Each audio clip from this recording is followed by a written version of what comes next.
দুনিয়ায় আপনি যাকে অন্তরে বেশি লাই দিবেন, জায়গা দিবেন, ভালোবাসবেন, সেই মানুষটাই আপনার জীবনের বেশি কষ্টের কারণ হবে। আপনি যে মানুষটাকে অন্তর থেকে বেশি চাইবেন, আপনি যে জিনিসটা অন্তর থেকে বেশি আশা করবেন, চাইবেন, সেটাই আপনার থেকে যত দ্রুত হারাই যেতে থাকবে। আপনি অন্তর থেকে যেটাকে বেশি সম্মান দিবেন, সে তার কাছে আপনার বেইজ্জতি নির্ধারিত হয়ে আছে। আপনি অন্তর থেকে যাকে বেশি আগলাই ধরে রাখতে চাইবেন, সেই আপনার পিঠের মধ্যে ছুরি মেরে দিবে। এটাই বাস্তবতা। এটা কেন হয়? রব বলে যে তোর অন্তর্গতটা রব হিসাবে আমার জন্য, উম্মত হিসেবে তোর অন্তর্গতটা তোর নবীর জন্য।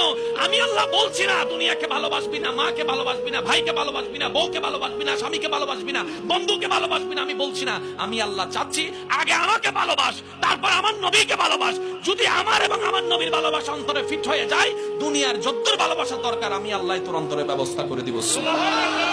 এই দিলে যত দুনিয়া থাকবে তত কষ্ট নিশ্চিত। এই দিলে যত আল্লাহ এবং রসুল থাকবে, আগুনের মধ্যে পড়েও শান্তিতে থাকতে পারবেন। সুবহানাল্লাহ। রবের ইশক এত মারাত্মক একটা মজার বিষয়, এত কঠিন একটা মজার বিষয়, কিভাবে বলি।